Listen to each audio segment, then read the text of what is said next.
But if there be no resurrection of the dead, then Christ is not risen. So he's tying the resurrection of Christ, though, to our resurrection, to the general resurrection of the dead. But notice what it says, the resurrection of the dead. Right? Not the resurrection of the body, but the resurrection of the dead. There's a difference there? But I guess I don't see the distinction. Paul was on trial for the resurrection of the dead. The question was, what happened to all of those old covenant saints? Because what the Pharisees actually believed in was the resurrection of the body. That may be, the text of Scripture doesn't say the resurrection of bodies, from the grave. So what's the resurrection of the dead? When you die, you go to be with Jesus, and that is your resurrection. Will I have this body? No, you won't have that body. You will have a new body. Will it look like this one, though? I don't know. I still think, though, that if you say that kind of thing, it's denigrating the body that we were given. I don't think it's denigrating it at all. I think it was a temporary edifice, like the temple was a temporary edifice. And Jesus took it apart stone by stone, but he calls it the temple of God. So now we're the temple of God. So I guess I'm sorry, this is a simple question, but you don't believe that people are going to be raised from the grave?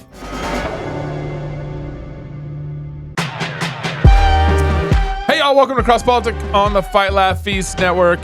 I got a stranger in the studio who's come back. He actually flew here to specifically hang with me. Is that true? Right. Yes. Absolutely. Whatever you say. There's a red dot on his forehead. Absolutely. So yeah, of course. We're going to talk about the great debate. Does God exist? My dad has this on VHF. Is that VHF? VHS? VHS. Wow. You call it whatever you want to call it. Remember VHS? Uncle Gary? Yeah. Remember Laserdisc? This was never on video. Then my dad recorded it. Oh, he did? Yeah.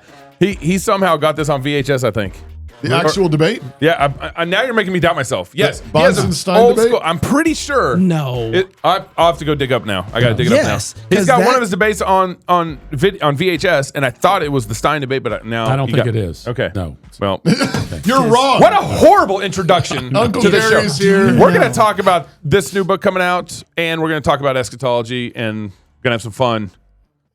I'm going to save your bacon. I think it was Tabash, actually. Was it Tabash, Eddie? The Tabash debate. I don't know. You might be right. You might be right. The Tabash debate is on VHS. video. Okay, Okay. there you go. Thank you. Because if that's Thank you, that's studio actually- audience. Let's go. Thank you. All So we got a right. studio audience today. Gary DeMar is the president of American Vision, a Christian educational organization dedicated to applying a biblical worldview to all of life. He's an author of more than 35 books, including Last Days Madness and Ruler of the Nations. He's a leading voice on theology, culture, and apologetics. DeMar, we just call him DeMar, just like that. Gary studied under Greg Bahnsen and continues to promote presuppositional apologetics for a new generation. And as Gabe just mentioned, he's just released, I guess is the right word, or Yes. This new book. This is from American Vision. Yes. The Great Debate, Does God Exist? Reading and analysis of the Bahnsen-Stein debate. And the Bahnsen-Stein debate is just pretty Legendary. Yeah, legendary. That's a good word. This is the 40th anniversary of the debate. Yeah. 85. So maybe it was Laserdisc my dad had. No, I'm just kidding. No, he didn't. He didn't have it, Gabe. Maybe it was beta. I don't know. Still working that. So yeah, why 40th anniversary? I mean, 40th anniversary. A lot of debates have happened. Yes. But why is this one worth? I mean, this. Why are people still listening to that debate? Because they're clearly not watching it. But Gabe is. Gabe's watching it. And my dreams. Yeah. Why this debate? Why does it have such an impact? Well, I think the reason it had such an impact is that when Gordon Stein came into that debate, he had a series of note cards with him on all the traditional arguments for and against the existence of God. Right. And in fact, there was one point in the debate where Gordon Stein lost all of his cards and was left essentially defenseless against what Greg had come in with, and that was the transcendental argument that without God, you can't prove anything. Nothing makes sense. Nothing makes moral sense. And so Greg went right to the heart of what a debate should be all about, and that is first principles. What are the operating assumptions? What are the operating presuppositions that a worldview has in order to justify its existence? And how does it explain the world, and how does it explain morality and so forth? And Stein was really flummoxed by that because he was continuing to go through the traditional arguments. And Greg said, this is one thing in this debate I agree with you on, those aren't the places to start in terms of a debate about anything, let alone on apologetics on the existence of God. Wow. Okay. Who won that debate? I'm just kidding. You should know. You got the video. All right, drop the fact that I don't obviously have video. Uncle, were you there at this debate? I was not. Okay. No, it was not in California. It Okay. was set up by David Hagopian, who was the Yeah. moderator.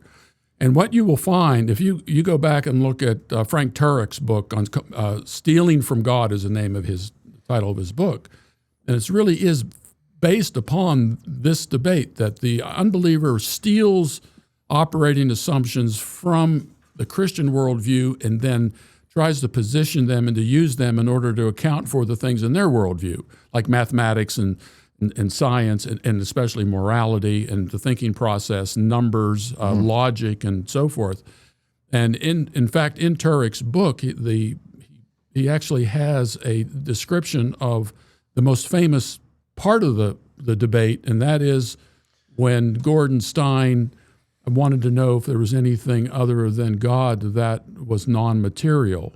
And if you read it and you wonder how in the world Gordon Stein walked into that, and Turek has it in his book, and it's the basis of his debate. And I also believe that when you listen to someone like Charlie Kirk, I don't know if he's ever read any Bahnsen, but he is a presuppositionalist. He continually forces people to go back to their operating assumptions in order to account for their worldview. And then he comes back and he says, you're borrowing from our worldview in order to account for your worldview. You can't define anything on the basis of that.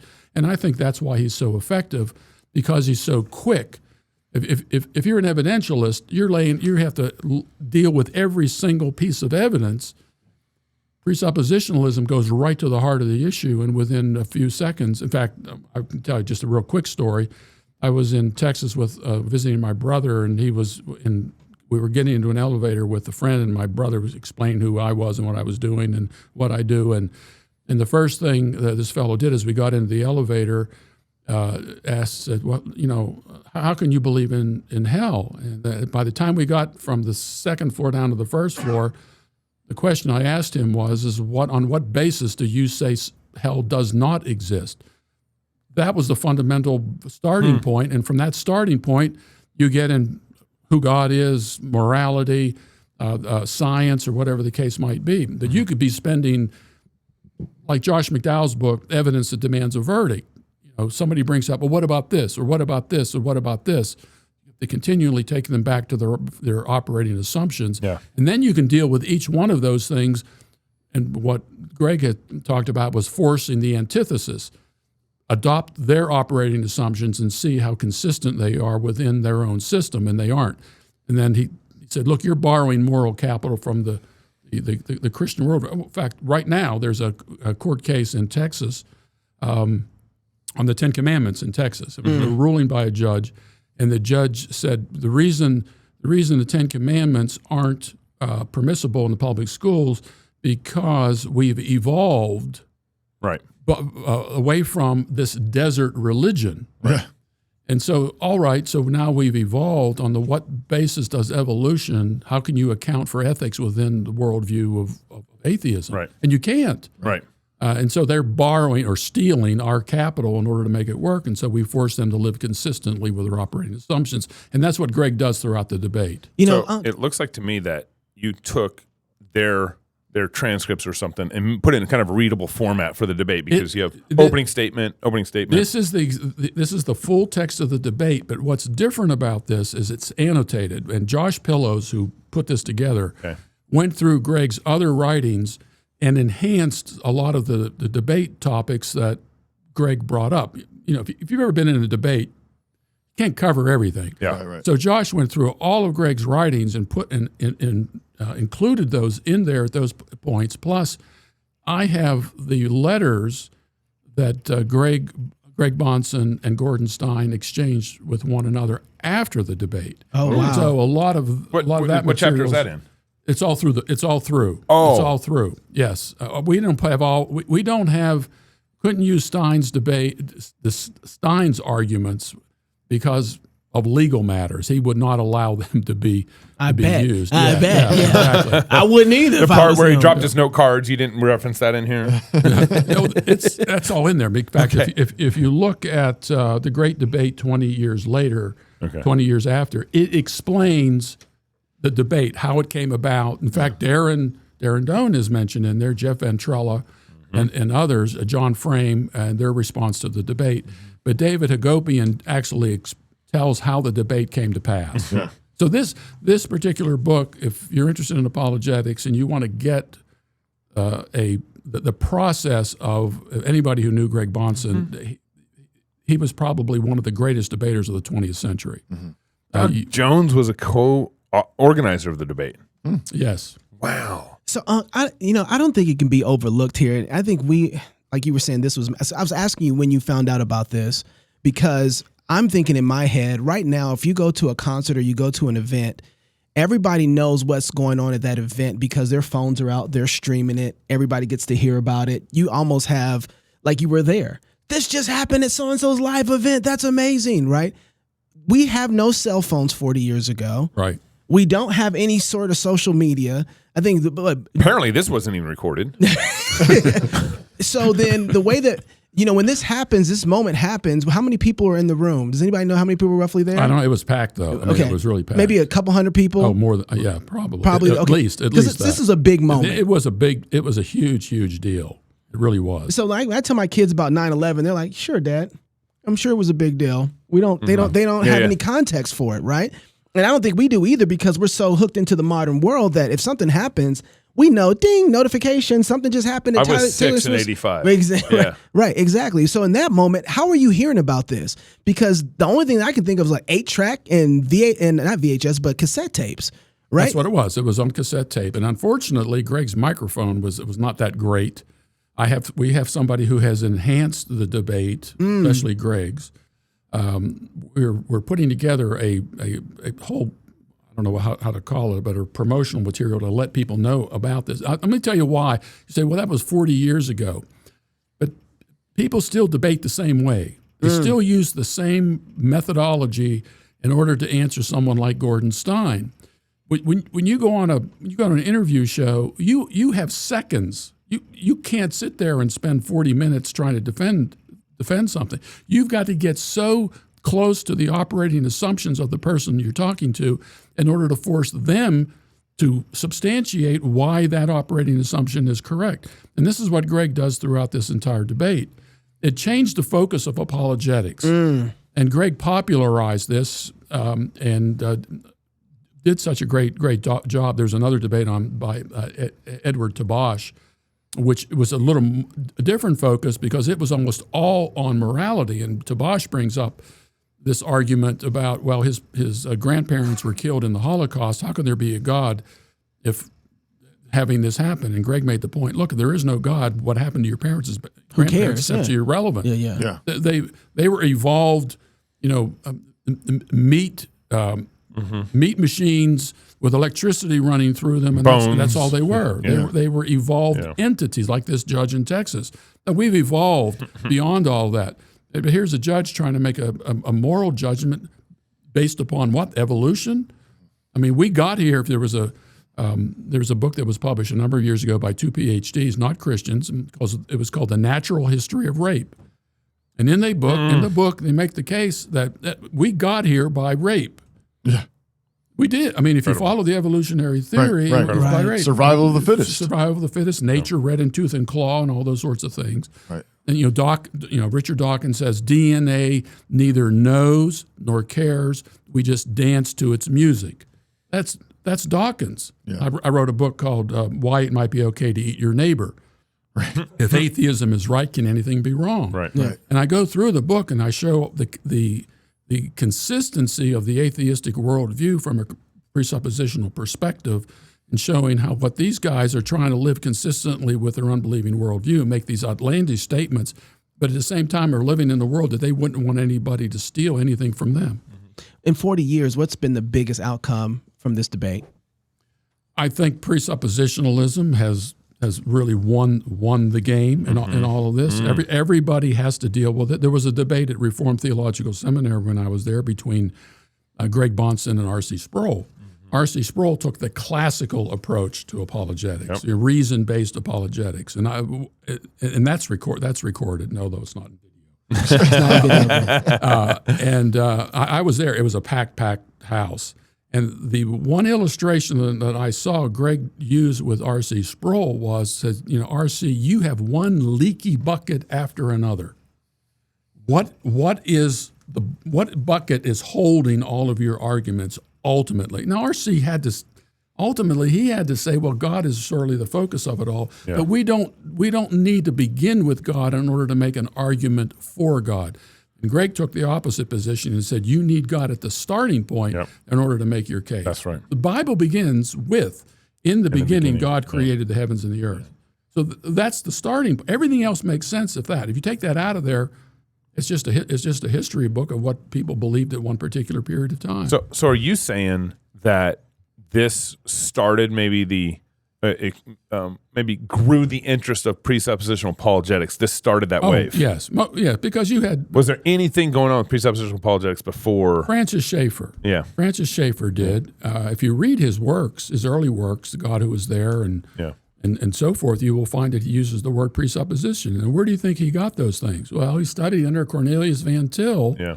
He borrowed Van Til's worldview. He wasn't always consistent with it. Van Til actually wrote a response to it. I think Greg Bahnsen also wrote a response to Francis Schaeffer. But he was a presuppositionalist as well. And he used that phraseology. So did this debate basically kind of make it hip because you got Van Til and then... I think because Greg... Before social media, the debate still was published everywhere. People in cassettes and so forth. Have you heard of the Stein debate? I have a friend who nearly has the debate memorized. Wow. And others have said something similar because they've taken those arguments, and every time they now get in a debate with somebody, their first. And I teach my grandchildren this. What is this guy's belief system? What does he ultimately believe? On the basis of that, now they have to defend that belief with the consistency of their own position. You have to force them to live consistently with it, and they can't. This presuppositionalism still right now feels like it's a niche theology in our broader American church, particularly. I think so, because I think the classical approach is more fun. Why? So whenever I hear the classical approach, I'm like, I have a hard time with it. I mean, I get some of the reasoning of it. But it's just like you have to know. You have to know all this stuff in order to deal with somebody. Someone comes up and makes an argument, and they'll say, "What about this?" Yeah. And now I've got to deal with that one, and so I need to go to evidence that demands a verdict, and read it. Not that evidence demands a verdict is not a good book. Yeah. But no one can sit down. Josh McDowell and now his son Sean McDowell. I mean. No one can go into a debate with somebody with all of that knowledge. And it's not just theology, by the way. It's any operating assumption here with economics or politics or morality or whatever. Science.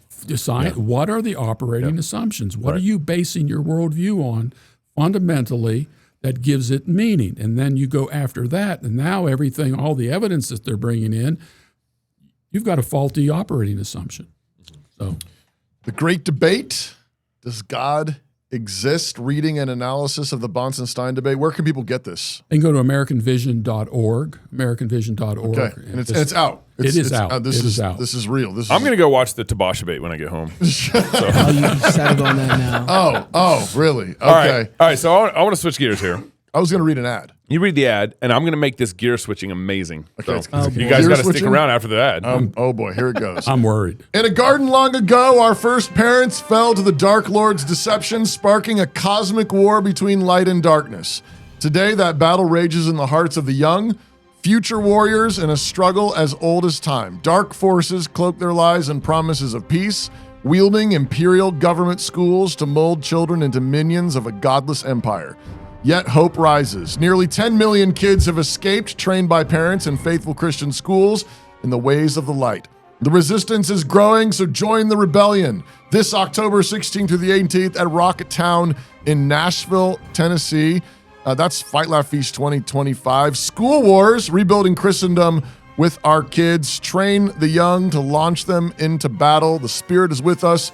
Christendom's war begins anew. Join Douglas Wilson, Larry Taunton, David Bahnsen. That's Greg's son. Oh, yeah. We got, who else is going to be? Virgil Walker's going to be there. Yep. David Goodwin.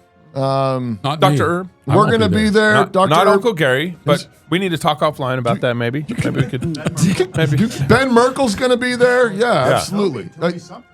I'm going to be there. Yes, you are, Pastor. Yeah, okay. You better be there. Y'all are going to be there. I'm trying to too. get rid of my talk. Yeah, we on know. AI, We're trying to, but we're trying to keep it in. Yeah. So, Me and Toby worked hard. was there someone else that was like that? I mean, Dr. Herb.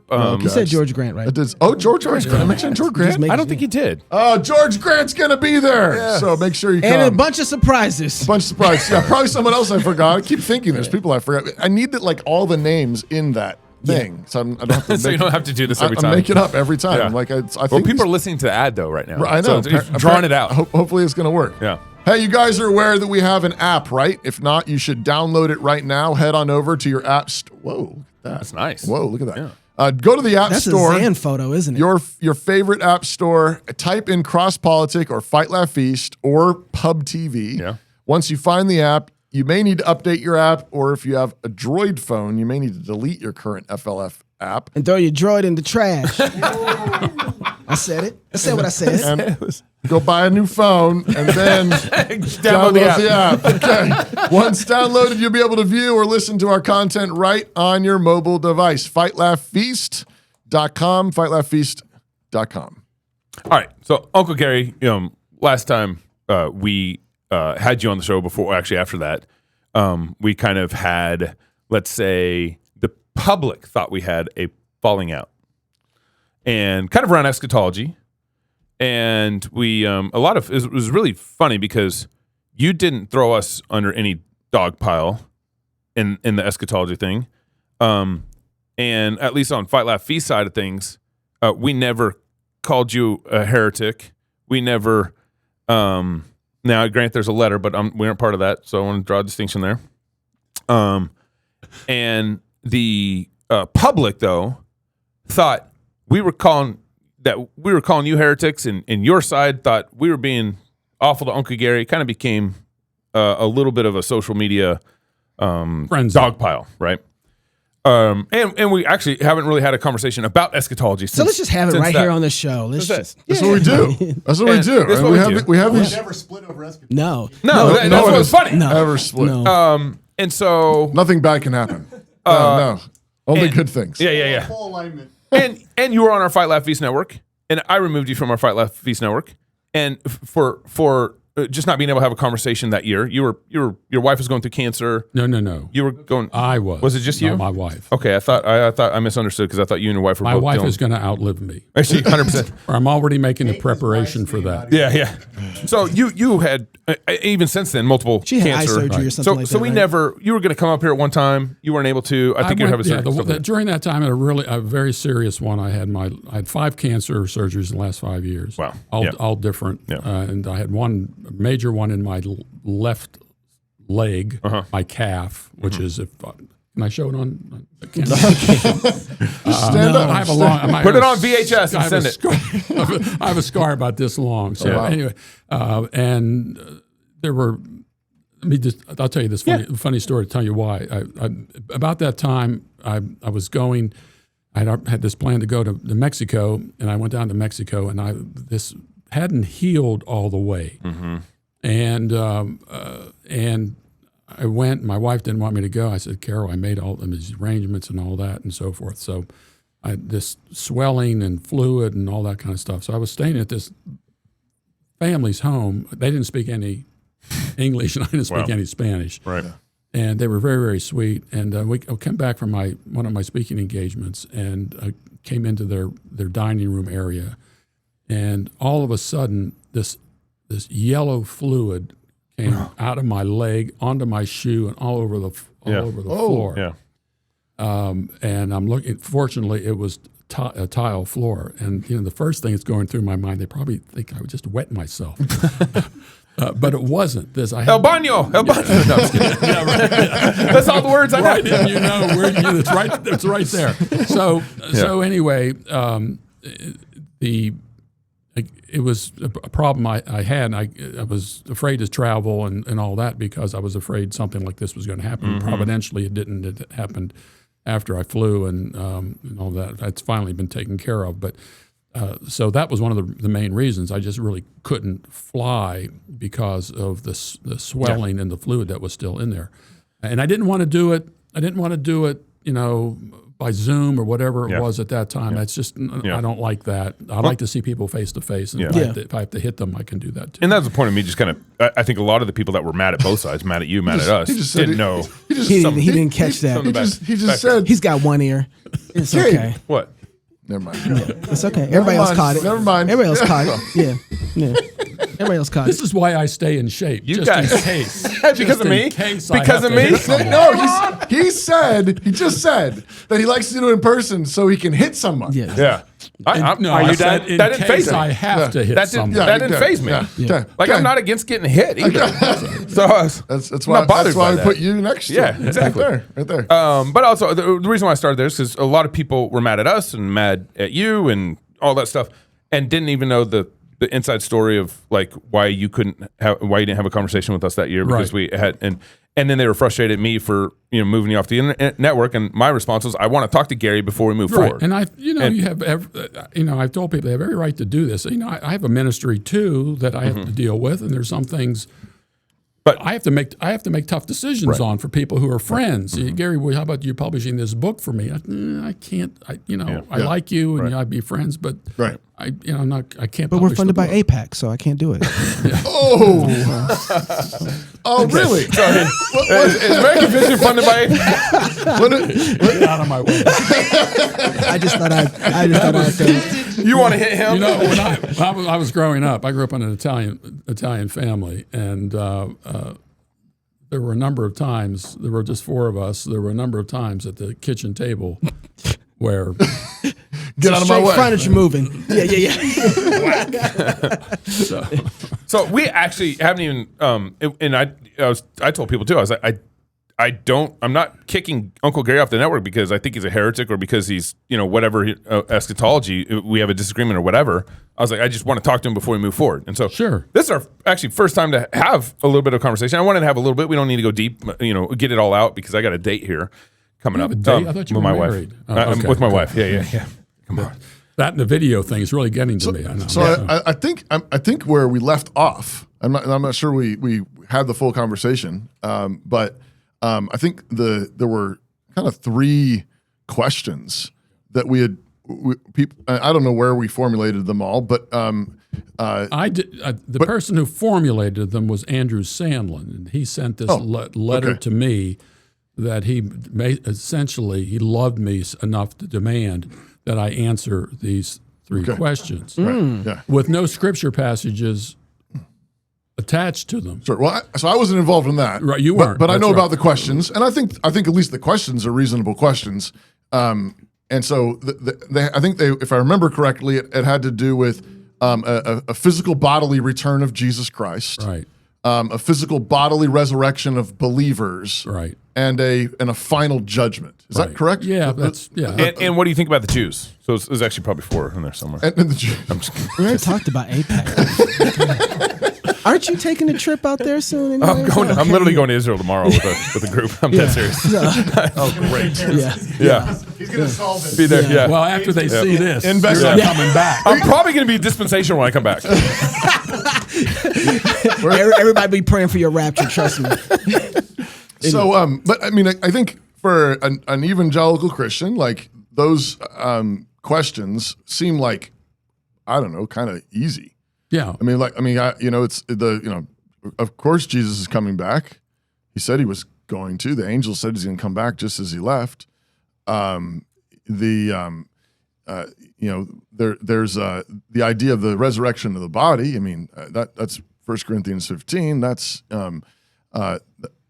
certainly something that it is there in Scripture, and a final judgment. I mean, come on, that's even maybe the Sheep and the goats. Even the easiest one of them all. Jesus risen from the dead. There's going to be a day in which he's going to judge all mankind. Yeah. We're all going to stand before him. So I guess the I guess I've just raised those questions, and I guess the question is why is that? I guess Okay, hard question. I am in different circles from you guys, and because I've written so much on eschatology, I get questions about eschatology. Yeah, of course. Gary, how do you reconcile this verse with this verse? Sure. And how do you reconcile, let's say, something that Milton Terry said, and you had Ken Gentry, who really likes Milton Terry and quotes him and even published something by him. Mm-hmm. Milton Terry disagrees with Ken Gentry on Acts 1:11. What do you do with the kind of the consummation of things, the new heavens and the new earth, in 2 Peter chapter 3, where Ken says that's referring to a physical new heavens and new earth with real fire at the end of history, and yet Doug Wilson takes a completely different perspective on that. So I got all of these questions from a lot of people for many years. I've been doing this a long time. Yeah. Since before we were born. Since you were born. Yes. At least before VHS. You know? I think Doug is just a couple of years younger than I am. So I've been, the eschatology thing goes all the way back to my seminary days in the 70s. So I've heard it all. And so when you write on a topic like this, Last Days Madness and Wars and Rumors of Wars and Is Jesus Coming Soon and all this stuff and all the articles, a lot of people would ask the question, Gary, how do you answer these objections? Yeah. So I sat down and I just said, let me just do research on this. And I found all these inconsistencies among the people who wrote the letter. And let me tell you the thing that irritated me. You're talking about the Andrew Sandlin letter. The Andrew Sandlin letter. Okay. And I don't want to pick on, I do want to pick on Andrew Sandlin. Okay. I've known Andrew for a very long time. We have spoken at various conferences together. He was a guest in the house of one of my board members. I've sat down with him at dinner and lunch and these conferences and so forth. And he never said one thing about this for 20 years, where I was asking the same questions back, in the end of the 20th century. And he even brought up the issue about that. So why now? Why are you asking me these questions now? Because the internet.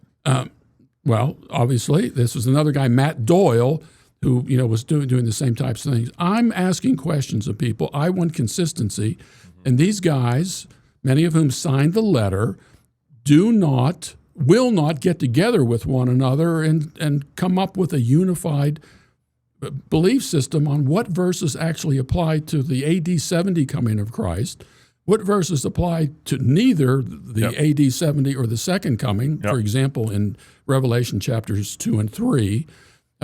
Why is it that Ken Gentry changes his views on eschatology, Matthew chapter 24, 27? Here you go he writes a 2-volume commentary in Revelation, which is, by the way, a very, very good commentary. I'm not slamming it at all. Okay. Very good. Ken's very good on a lot of stuff. And so you go to Revelation chapter 1, verse 7, which seems like a physical return seeing Christ. Every eye will see him. Now, you would look at that verse, and if you look at a lot of commentaries, they would say that's the second coming. Ken spends 20 pages explaining why it isn't referring to the second coming. So the only thing I've done with this is to force these guys who've signed the letter to be consistent with it, and they're not. So people come to me and say, "Well, Gary, how come these guys won't deal with this passage? How come they won't engage on this? Give us the exegesis on this." Now, Ken has done some exegesis, and I've countered his exegesis. I don't think some of it's very good.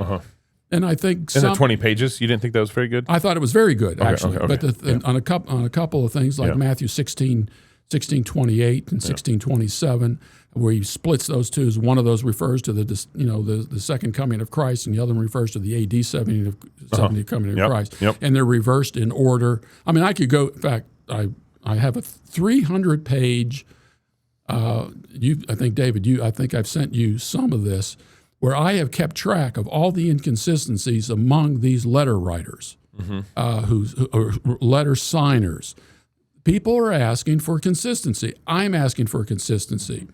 Now, the only person out of the group that signed, the only person who came to me personally was Doug. We had a nice conversation about it. He gave me some advice as to what I could do. I didn't take his advice because I knew if I had followed his advice, people would say I just followed his advice just so I could get out of this dilemma that supposedly I'm in. So all I've been asking is for these guys to come and be consistent. Well, I guess I appreciate that. Little context there. My question is can't you have that conversation and also affirm those historic? That's what that was Doug's recommendation. I mean, that. If you believe, even if you think they're inconsistent, and we need a conversation to sort some of those things out. I would love to hear that conversation. Yeah, I think that's a reasonable point to make. Yeah. But why can't you simply say, yeah, Jesus is coming back bodily. We're going to be raised bodily, and there's going to be a final judgment. The third point, I don't know why they included that one because I've never really discussed that. I do believe in a consummation. Something is going to end all of this. How it's done, I don't think the Bible says anything about how it's done. Yeah. If you go to 2 Peter 3, Ken would say, well, that's how it's done. I don't believe. You got John Lightfoot, John Owen, all kinds of John Brown, all kinds of guys who said 2 Timothy 3 isn't discussing at all the renovation of heaven and earth. Of the final consummation. In fact, if you read 2 Peter 3, there were scoffers. Who were the scoffers? The scoffers were those people who said, your Christ, your Jesus said he was going to return before that generation passed away, and the temple was going to be destroyed, not one stone upon another. And here Peter is writing near that time, and the temple was more glorious than anything else. And the language there is, the Greek word is stoicheia, which means elements. And it doesn't mean atomic elements. It means elements of the old covenant. Yep. So I went through and read what all these guys had to say about 2 Peter 3. Now, the reason I won't do this is because some people say, Gary, you're only saying that to get out of the dilemma. And I refuse to do it. I want this thing really worked out. And these guys, I don't want to say put on the spot, give your answers to these passages. Now, I've gotten some of them, but they're inconsistent with one another. You've got Phil Kaiser, who teaches at Whitefield Theological Seminary, and then I've been debating online with a guy named Jason Bradfield. Phil Kaiser disagrees with Bradfield. And Kaiser's one of the teachers there, and people notice all of this. Yeah. So I still don't understand though why I hear that, but like it leaves open at least the impression that it is at least possible that you don't believe in the physical resurrection of the body and the physical return of Christ. And as a public Bible teacher, I think the concern is that is then leaving open the possibility that for other people, if they don't hold to those things, it's not that big of a deal. Well, what does the Nicene Creed say? Everyone turns to the Nicene Creed. Yeah. What does it say about the resurrection? It says about the resurrection of the dead. Right. What passage are they using? If you go through the Nicene Creed, the Apostles' Creed, the Nicene Creed, they take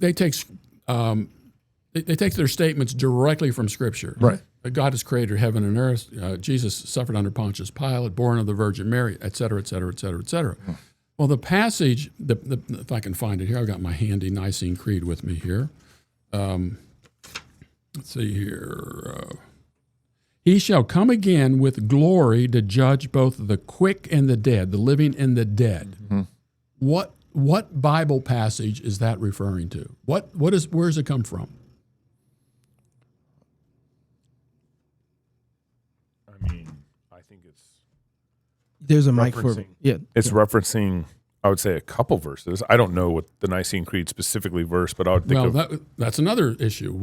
We don't know what verses they use. Right. Yeah. All right. Now, if you go and you study But I think I could defend that with the Bible. Oh, I can too. Yeah. I do. I believe that. Yeah. Exactly. And I know what verse they used. It's almost directly, I'll read it to you. And this is why this is part of the issue. I want to know specifically, give me the slam dunk verse that says that Jesus is going to physically return and raise dead bodies from the grave and reconstitute their atoms so that it's the self-same body. What's the scripture for that? 1 Corinthians 15. Doesn't say that. Doesn't say anything of the self-same body. That's the But it Westminster wouldn't be Confession. it'd of also be Faith. a more glorious body from glory to glory. Yeah. I agree. But let me just let me show you this. But it's a physical Verse body. 27 of Matthew 16. For the Son of Man is about to come in the glory of his Father with his angels, and then will recompense every man according to his deeds. Truly I say to you, there are some of those who are standing here shall not taste death until they see the Son of Man come in his kingdom. I believe verse 27 was fulfilled in that generation, and that's the language of the Nicene Creed. And if you look at commentators, the commentators will tell you this was fulfilled in the lead up to the destruction of Jerusalem in AD 70, and it had something to do with that judgment. But that's the language of the Nicene Creed. So then to go and take that passage and say that's talking about what we say is the second coming, another coming, there are a lot of people who say that's not the case, but that's the language of the Nicene Creed. So, But that's not the only verse, and we're not bound to the exact exegesis of the writers of the Nicene Creed any more than I'm bound to the exact exegesis of the Westminster Confession. I agree. But I would really give you another example of Johannes Voss did a commentary on the larger catechism, and G.I. Williamson ended up doing an annotated version of it, edited it a bit and so forth. And he gets to Matthew chapter 24. And Voss in Matthew chapter 24 takes a passage that G.I. Williamson, who is not a preterist, by the way, says, no, I hate to correct Johannes Voss at this point, but that is applying to events surrounding the destruction of Jerusalem in AD 70. Right. I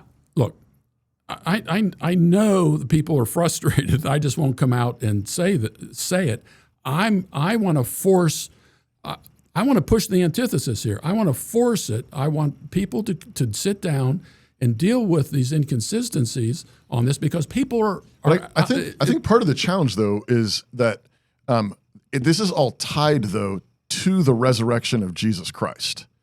So it's not just about like what happens at the end. Sure, we all these things are connected, and so part of what we confess is that God became man. Right. That man was crucified. That man was really dead. His body was really buried, and that body was really raised, and it was raised in glory. Right. The creed says, and we see glimpses of that glory in the Gospels where he's showing up in a room, but he's still eating. Right. He's eating bread and honey, and they can touch him. They can put their hands in his side. So it's a real physical body. It is the same body, though it's glorified. So what does the Bible say about Jesus' body? It says he did not undergo corruption. Mm-hmm. Right. We undergo corruption. Sure. But the gospel also says, though, that that we are going to be conformed to the likeness of his body. I agree with that. Yeah. And here's the question.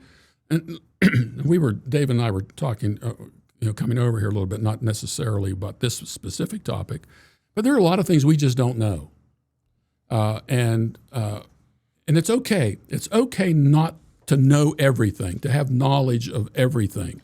But that's not the issue, because the issue is I want these guys to explain themselves and why there's differences. Okay. And I want Uncle Gary to explain himself. Okay. So tell me why it would be wrong to say when a person dies, they get a new body. They get a new body. Why it would be because wrong? Jesus died and got a new body. No, Jesus did not get a new body. No, but I'm saying he got a more glorious body. So I don't. When you say new body, I don't say. What do you mean? I guess I say more glorious body. Is it going to be this body that you're going to get? Whatever we know, it's going to be more glorious. I'm going to have a 6-pack. I know that. Whatever new body. I think it's going to be glorious. It's going to be recognizably the same person. Right. I agree. I agree. But the atoms that, are eaten by a shark or burned at the stake or, decompose over thousands of years Right. underground, I mean, obviously that goes into the, whatever. Yeah, there's an interesting story. Merrill C. Tenney tells this story in his book on the resurrection. He talks about, who was the guy? Rhode Island guy. Who started Rhode Island? Providence Plantation. Bradford? No. That's... All right.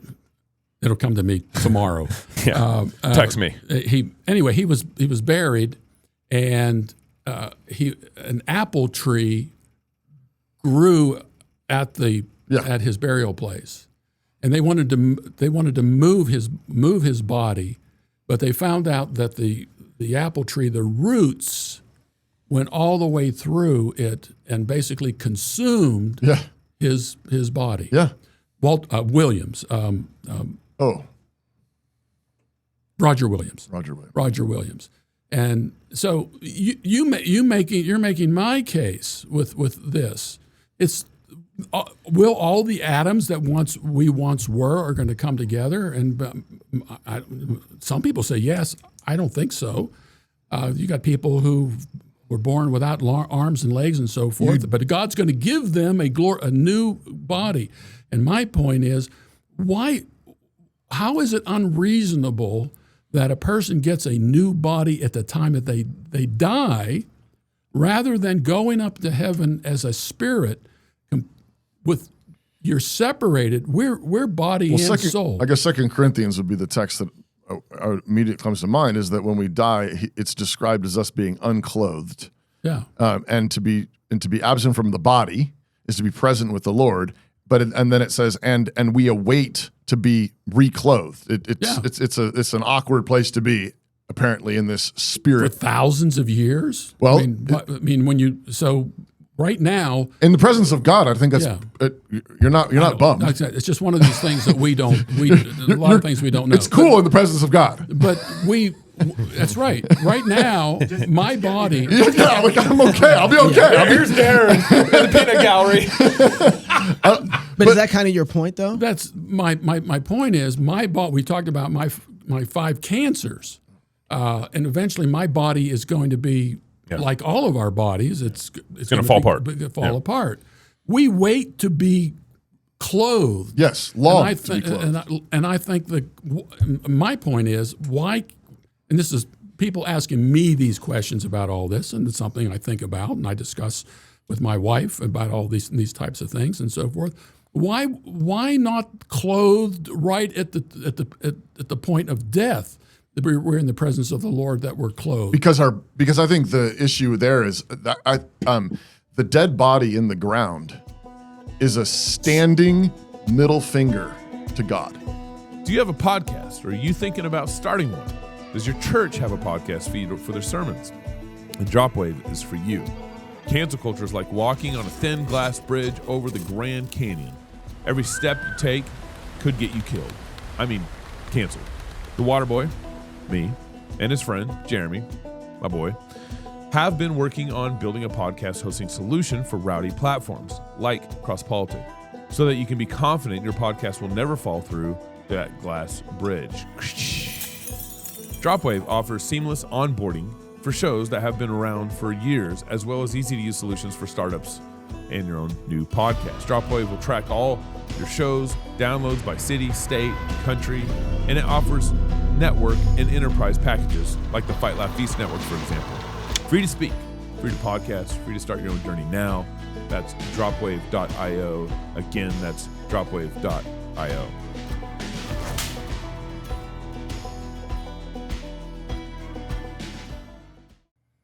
It is like the dead body, the corpse is like you promised resurrection. But you just said it's not going to be the corpuscles. But that's why. But the death is in the ground now. Now it's in the apple tree. Now it's in the. I mean, the death is it's all in the. So God's taking care of the physical death of our bodies. It's not done yet. Well, It's not done. My point is, it has to be raised from the dead. And he does need to reconstitute it, because until that has happened, the curse has not been fully. So what is he going to reconstitute? Now, to me, we're getting off into kind of a different area. But what is he going to reconstitute it with? Why can't he reconstitute? Why can't God? Of course, he can do this. Why can't God reconstitute your body at death?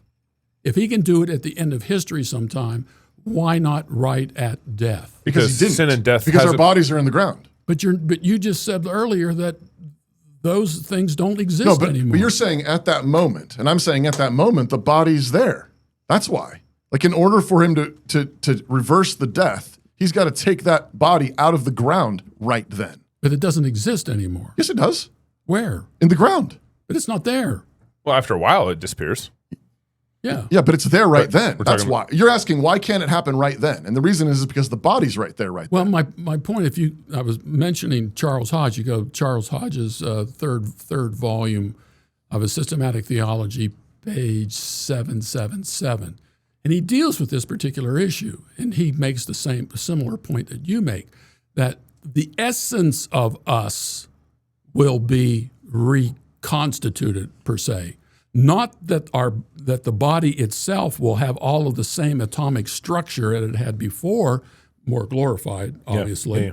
but the essence of us, even if it's a single molecule. And I'm just thinking, the reason I'm taking this position is that people are asking the question, why not right at death? I'll give you a good example. The inconsistency of this. Steve Gregg, who's a great guy, I saw him post something. Somebody had died in his family, and he posted this. I'm pretty sure it was him, or it may have been his wife that posted this.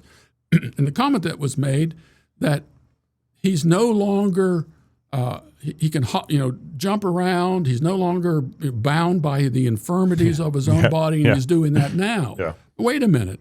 No, according to the confessional statement, this doesn't take place until Jesus returns at the end of history. There's nothing to dance around in. It seems to me that it's possible, though I don't think it's. I think it's a reasonable thesis to suggest that perhaps the way that time works is different between our history and the eternal state. In which case, it may be that when you die, you go to the end.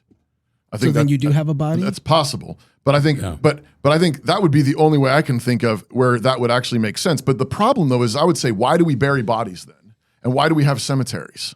Because if those bodies don't matter anymore, we should just burn them all. I'm just trying to understand. No, the bodies do matter. I think that's the point. Our bodies do matter because God created us and created our bodies. And the seed analogy, I think, is very important. The seed goes into the ground, but the seed, what comes manifests out of that, and that's the best illustration Paul could do today. I don't know how we would explain it. No, I think the body is important. It is important. There's nothing wrong with our body. Don't despise physical things. 1 Timothy chapter 4, verses 1-4. I don't think that's the point. I just think that I'm just saying. To me, it's not a heretical position to say that when a person dies, they're given a new body that is, in essence, very similar to who they are, who they are in God's. But I think glory to glory thing. But the problem, that I guess, I still don't understand how if when they die. So I'm thinking of the timing of this. Is If like you guys buried me tomorrow, you could dig me up on Sunday. I don't know what that means, but okay. But like I'm on my deathbed. And my spirit is leaving my body. And you say, why can't we say your spirit is suddenly given a brand new body right there while my original body is still lying on the table there? Yeah. I would say, because my body's laying there on the table. Like that dead body on the table is a contradiction to the gospel. The dead body, physical body, is a contradiction. Jesus, his body rose. Yeah, I know. Yes. And we will rise like him.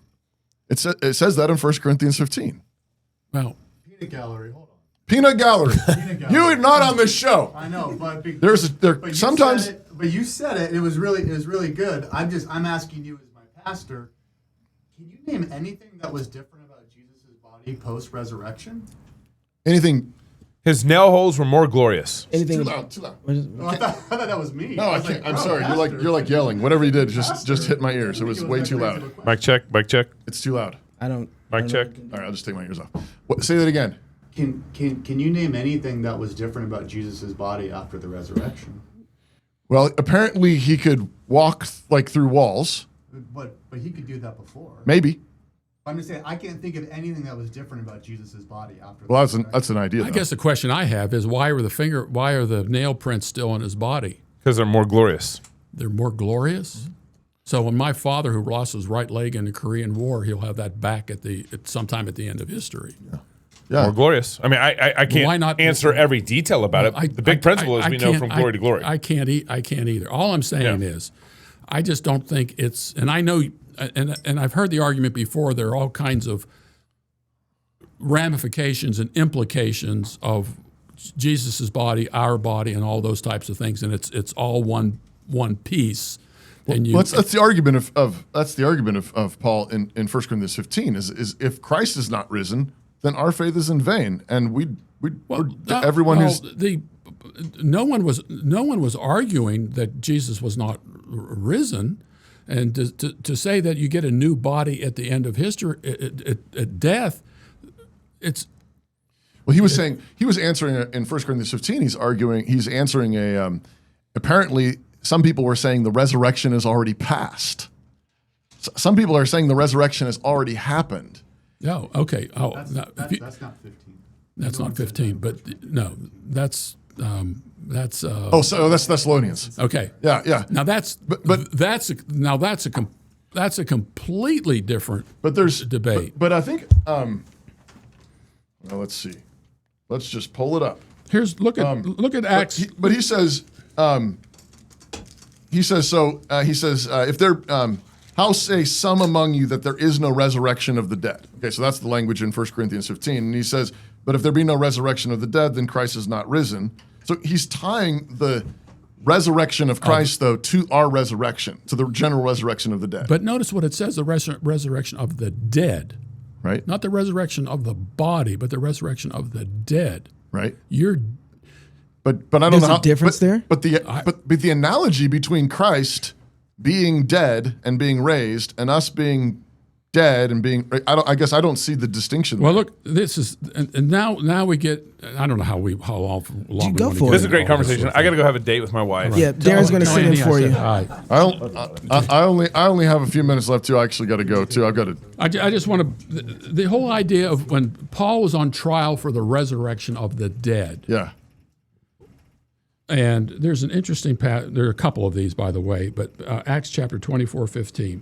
Having a hope in God, which these men cherish themselves, that there shall certainly be a resurrection of both the righteous and the wicked. Right. But there's an interesting word here that's often not translated, and that's the Greek word mello. Okay. There is about to be.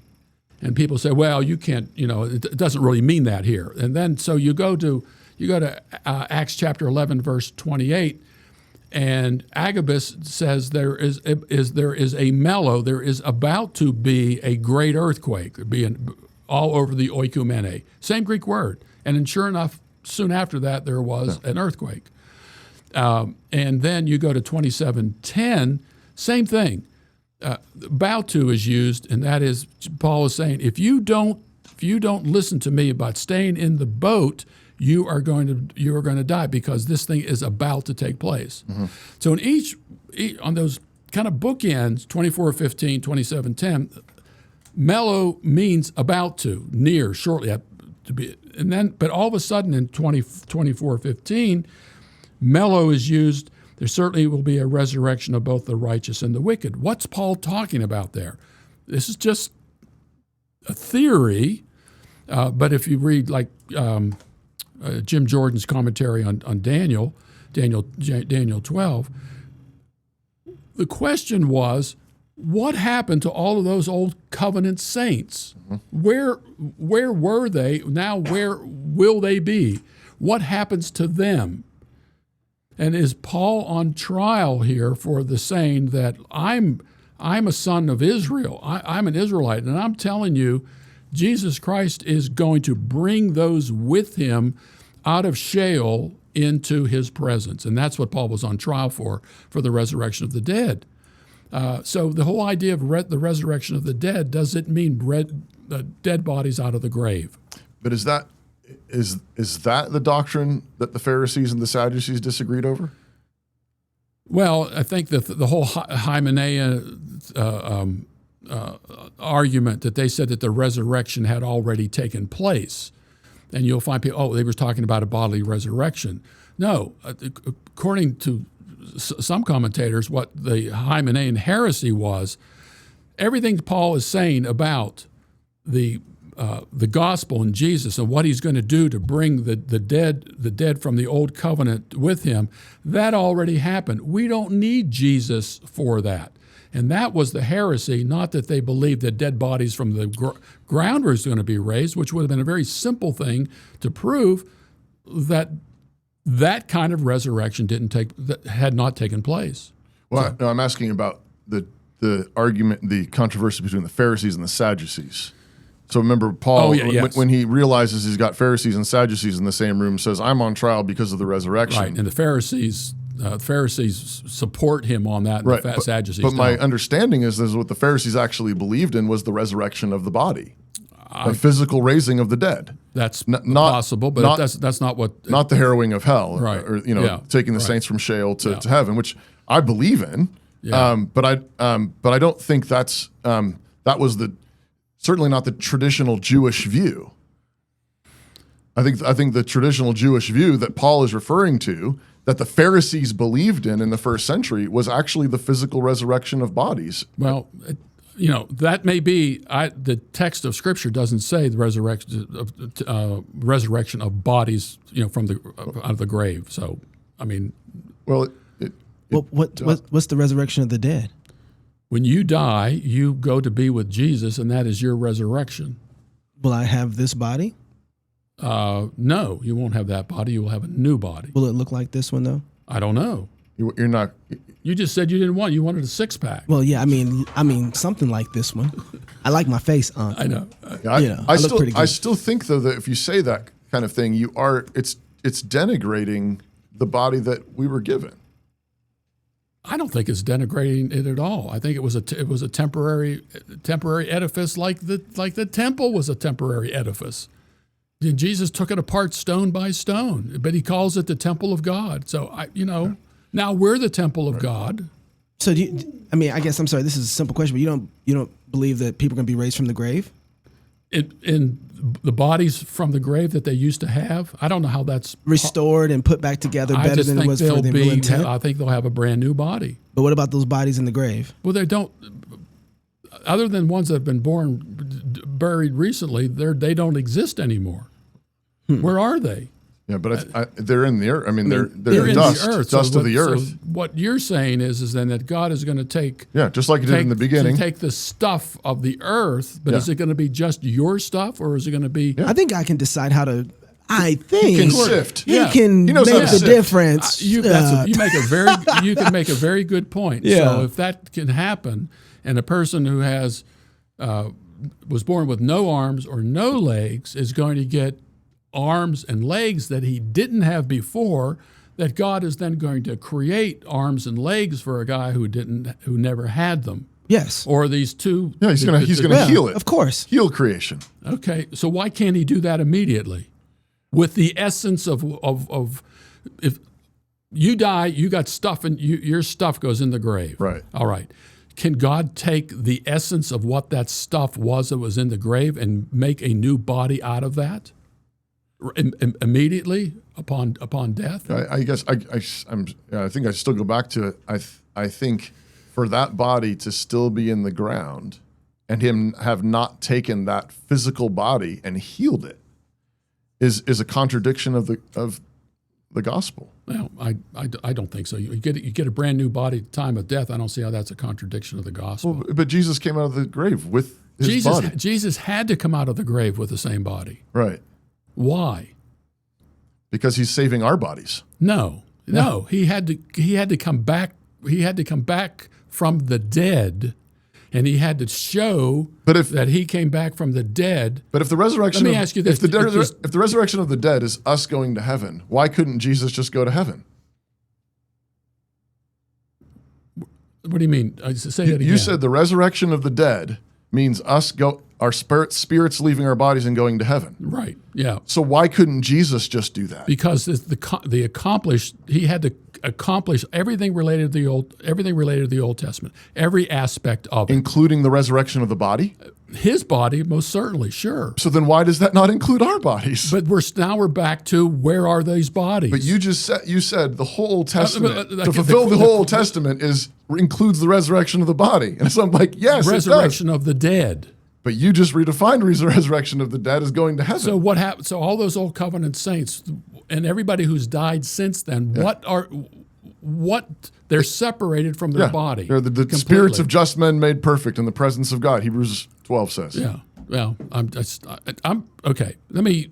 What was the point I was going to make? Then I guess. Let me ask you this: is Jesus confined to the same body he had when he rose from the dead and ascended into heaven? Is he confined to that body? Yeah. Well, this is like goes into the Christological.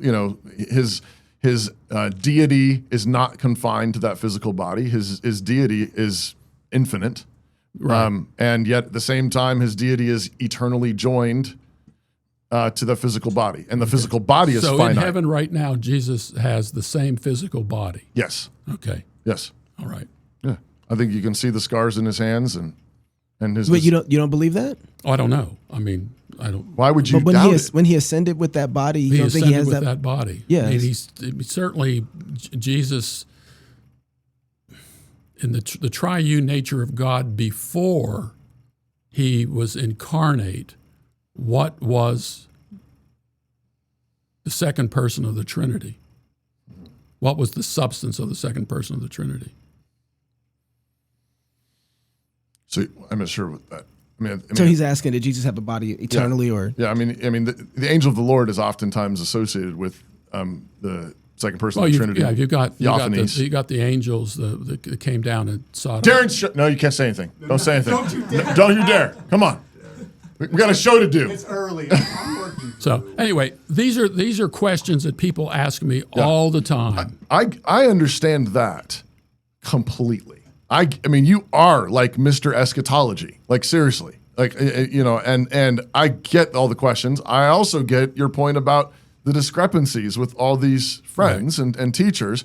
I think those are totally reasonable questions, like totally. Yeah. And you get tons of questions. I get it. I do think at the same time that the Bible really is very clear on there are some, I think, questions about maybe exactly how timing works, but I would say the physical return of Jesus Christ bodily that's easy. Give me the verse. Give me the verse that says that. Acts 1. Okay, so Acts 1:11. He will return the way that you saw him the go. same way. Yeah, the same way. Yeah. So when that phrase "same way" is used elsewhere in Scripture, it means exactly in the same way.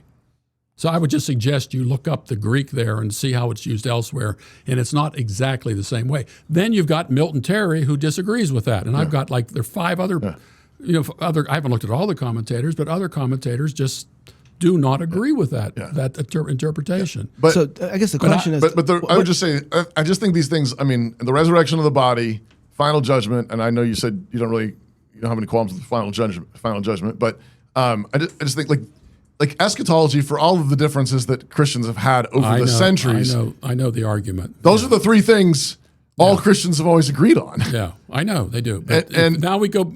I know you have to go. Yeah.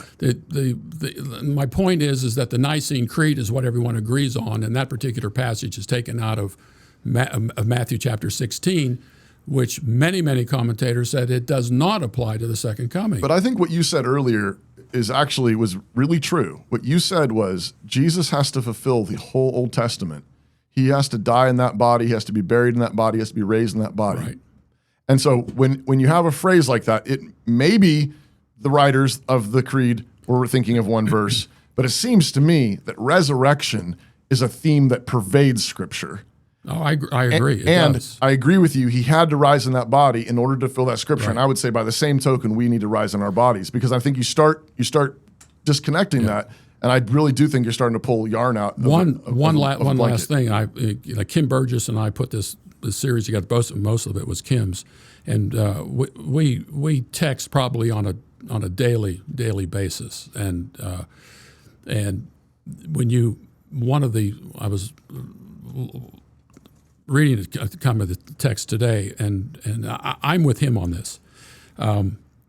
The time texts in Scripture predominate in Scripture. They're all over. The when will these things take place? You also have to deal with the coming passages that they don't always refer to the second coming, and it's hard to distinguish which ones refer to the second coming, because First Thessalonians chapter 15 verse 23 is the same language about his coming. It's the only time the word coming is used in 1 Corinthians 15. It's used elsewhere for the coming in judgment before the destruction during the destruction of Jerusalem in AD 70, and so. And I'm with Kim on this. We've got all these time indicators. We have all of these coming passages that are related to the timing indicators, and yet you have 1 Corinthians 15, which is what the position which is traditional in the church. And he said one of these has to give, or both of them have to exist at the same time, and that we don't have all the answers to how all this fits together in terms of the time text, the coming passages, and what 1 Corinthians 15 is saying in the traditional way of reading it. That's, anyway. Well, thank you for letting us badger you.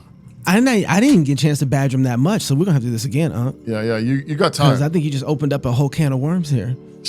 I didn't come here to open up worms. Too late, Come on. Yeah. You're built for it. Appreciate you coming, Unc. But I'd love to talk to you more about it. If you're single, get married. If you're married, have some kids. If you have kids, go baptize them. Until tomorrow, love God with all your heart, soul, mind, and strength. Love your neighbor as yourself. Go fight, laugh, and feast. This is CrossPolitic.